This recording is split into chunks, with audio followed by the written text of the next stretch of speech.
Hey guys, it's me again, and actually my second take here, no longer a one take Andy. I just had to redo my first take because I started coughing really badly, sneezing, allergies and stuff. Plus, I didn't have DB open, and you know, that's unfortunate. So we're gonna start off. We're talking about exosister utopia today. I know a lot of people have been they like the Exosister Eldritch and why it's the correct way to play it. And I know that a lot of people are also interested in the Exosister Utopia builds because it seems like it meshed really well. It's a really interesting idea. I've got two deck lists here. This one I've showcased before. It's an Exordio list. So you've probably seen it on my channel. You can go check out the why Exosister Eldritch is the correct way to play Exosister in this format if you're looking for more of explanation on this deck list. I just wanted to flash it up here in case people wanted to see what a smaller Utopia engine would look like with just the Ascended Sage and a bigger Exosister engine. So we're scooping out of that into our new theorized deck list. Like I said when I was talking about the previous deck list, I feel like there's a lot of room for improvement, and so I've been labbing this one out specifically. So basically the idea is, so this is a more combo heavy variant of Exosisters, right? The idea is to get, a UDF and then a Dragonar with 4 materials to get you into both a Hope Harbinger and a Baguska.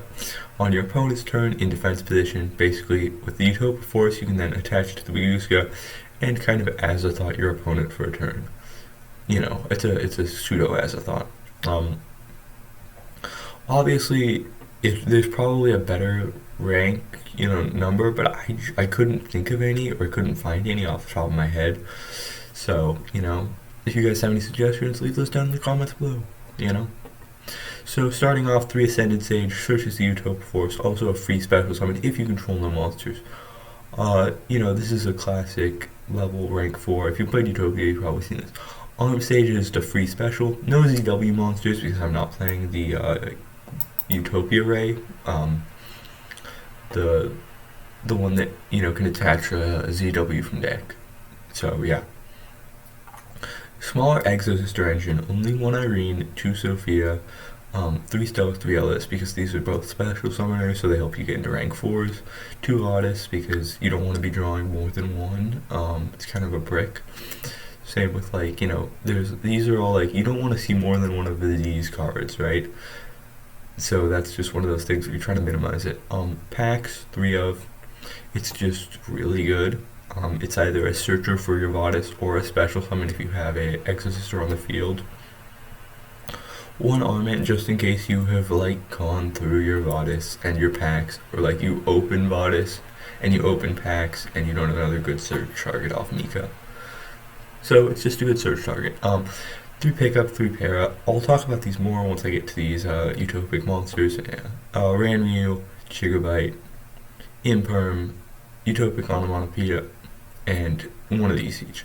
So the reason that I'm playing 1 Zuba, Vancho, Gaga Code, and Dodo Dwarf Go Glove is because they are the search targets off Onomatopoeia, which allows you to send a card from your hand to the graveyard. You'll notice it says send, not discard, which means that you can't use it on your cards like Macro or Di-Fi or Shifter. Yeah, real fun.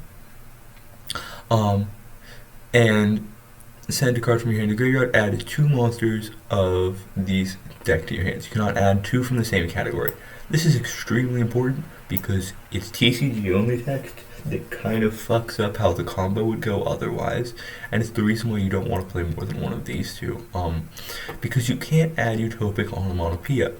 The reason is that it is always treated as a Zupa, Gaga, Go, and Dodo card, which are all 4 of the categories. So if you can't add Onomatopoeia and Glove and Vancho Gaga Code. You have to add both of these 2 specifically. So these 2 are your garnets.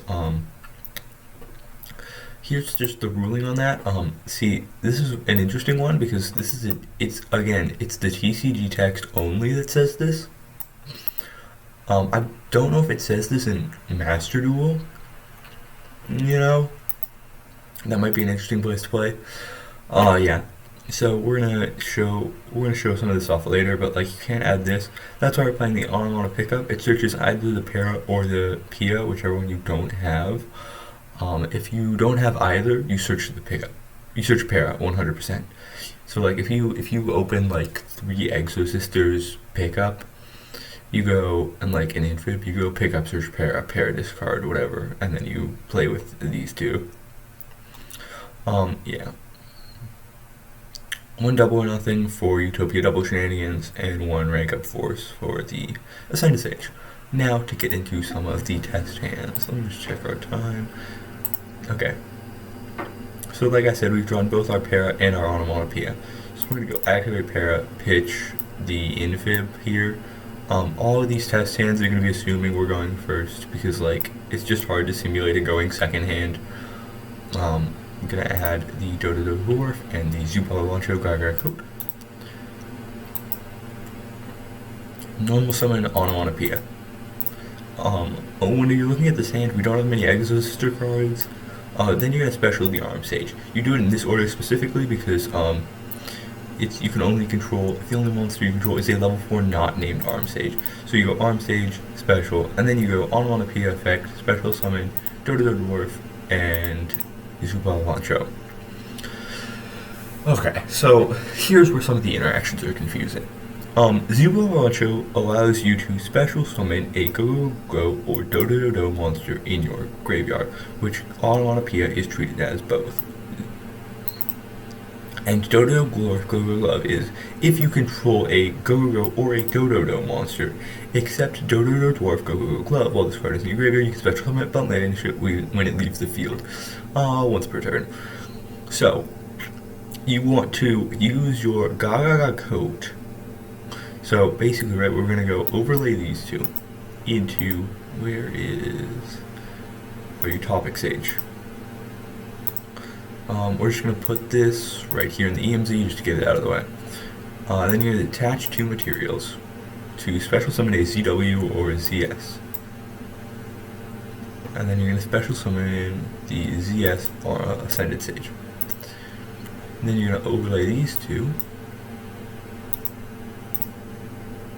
into Utopia Double. Chainlink 1 Ascend Sage effect. So you're going to declare Ascend Sage.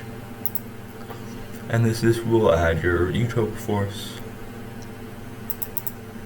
And then, say they chain like an infib or something, you can then just go boom, detach, overlay attack, and grab your double or nothing. And then you go, ooh, now we have a overlay into a Utopia Prime, activate Utopia Force, and then grab Dragonar. Dragonar detach 1, detach 2, and then go into our Titanic Galaxy. Then you're going to activate your Gaia Code effect to special summon back your onomatopoeia. The reason you're going to do this is so that you can then activate the Go-Go Glove effect in Graveyard to special summon back the Go-Go Glove. And then you're going to overlay these two. Let me think about this. So there's 2 reasons of thought here, right? You could keep the Gaga Coat for next turn, to be like, oh well, target Utopic Onomatopoeia, special summon it back, and then special summon this back, which I think is probably the better one. You could also overlay these to keep the Utopic Onomatopoeia, thinking that like you might draw another one of the onomatopoeias to special summon it out from hand. But we will just keep this for now. Move this here.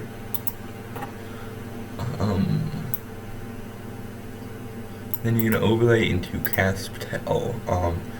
Detach, search a Ellis, special the Ellis in defense position, detach, overlay these two, and then go boom and boom into Utopic Jacob feature, and then you can overlay these two into an Eglace.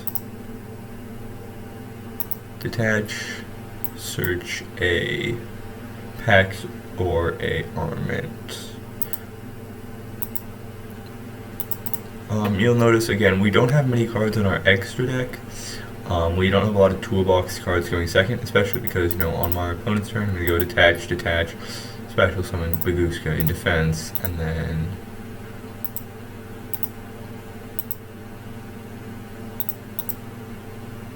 boom, right? Which will then boop, boop. And so like a lot of our zones are clogged up, which is annoying, but yeah, you just have to special summon both. So you can't activate Vada special summon one. So you might want to search packs. You could also ornament target Mika as well. So just whatever you prefer. But yeah, the idea is that you can then get your negate or your graveyard lockout, and you still have a Zeus for follow up turns. Like I said, this deck, the reason that I don't like it is because like you don't have a lot of grind in, because your combo goes through like 90% of your extra deck, right? So that's a bit problematic. We're just gonna keep doing test hands as I talk about it, right? So like going through a lot of your extra deck is I just don't think it's very good. And I think it just makes problems later, because you don't have a grind game. If you're playing against some sort of control deck, you kind of lose out. Don't go into Utopia double here. There's no point. It just like you can't detach to add double or nothing. So what's the point? Again, we're gonna keep playing this like there's no hand traps or anything. Another reason I don't like this is because of hands like this, where like it's kind of bricky. Honestly, there's probably a way to improve that. Oh, I forgot to put Utopia. Boom. I forgot to put Prime over there.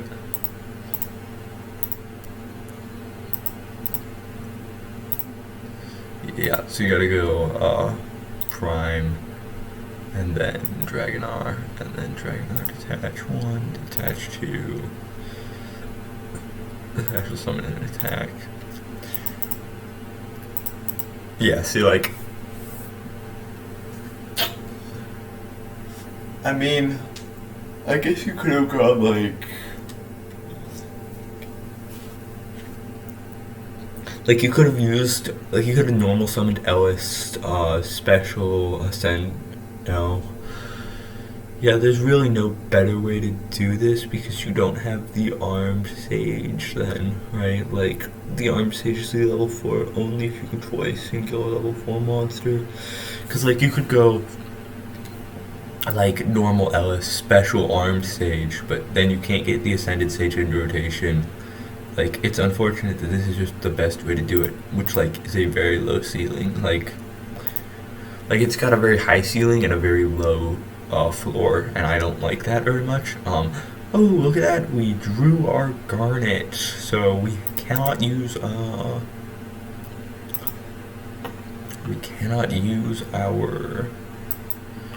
Onomono pickup or Onomono para. So we're gonna have to go normal, special and defense. Overlay these two. Grab Sage, detach 1, detach 2. You might be noticing this, but like I labbed this out a good amount yesterday, but the lines aren't super complicated. They're really just, can you get to your utopic sage? If you don't have the ascend sage already, obviously. Boom. And then now you're off to the races. You're gonna end up with this weird scenario where you have this Gaia code on board, which is just unfortunate, but it's just how it is basically. And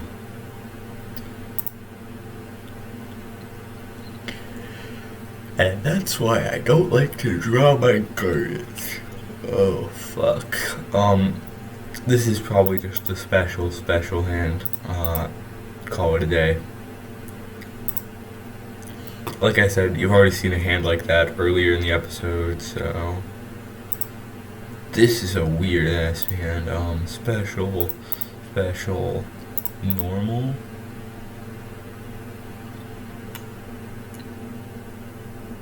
Is there a better way to do this?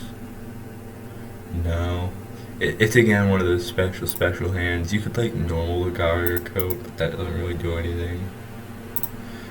Like I said, this deck has like you will 90% of the time you will get this combo, right? Where you go special summon Dragonar, special summon Gala, Hope Harbinger, and like a special summon defense Baguska, right? But you can get to this 90% of the time. It's just like, do you think this is enough to win you the game, right? When you have this hand, and I don't think it is. Right, because you go like special. Oh, this one gets you to UDF, doesn't it? Because you go normal special. Yeah, because you go utopia. No. Yeah, this is a weird hand. You go relay these two. Yeah, you probably should go Mikale, search Vadis with this hand. Call it a day. Yeah, see, like if you don't see that like 2 or 3 card combination, like something like this, you're not playing that much. You go. Oh, this is actually something that I want to show off. But because of how PAX works, you can go Para, Pitch, Stella, add Go, and Do. Like I was showing earlier, but like the interaction between these 3 cards specifically is just weird as shit. Because you gotta understand which ones you're gonna need. Because you know you can't special summon this without having this just this on the field, which was like really hard to figure out how this was supposed to work in labbing, because like just the routes are really fucking odd if they aren't if you don't have them predetermined, like what you're gonna do. Because like I cannot tell you how many fucking times in labbing I was like, oh well, you know, I have code on the field, I can just special this. No, it needs a go or a do. Boom, and then boom. Then you can go PAX, special, Ellis, and then overlay. Those two. Oh fuck, this is a weird line. Double.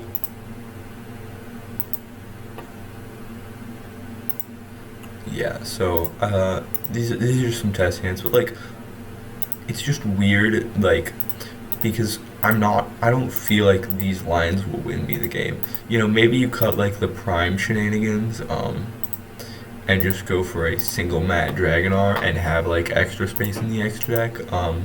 That definitely seems viable, but I just, you know, I prefer something like this. Plus, this is funnier by far. And you go what? You go Casptel, detach, and then you add the Ellis, special the Ellis, because we special Ellis off of PAX. And then you go these two into Mikalace, detach, add Vadis, and then detach, overlay these two into Utopic Future Draco, which you're going to want to put this in the EMZ. Yeah, you want to put this here because otherwise you don't have space next turn. Yeah, so that's about how this deck is supposed to look. Deck list one more time. It will be in the description. But yeah, I'm not a huge fan of this. I just thought I'd show it off because it's an interesting deck.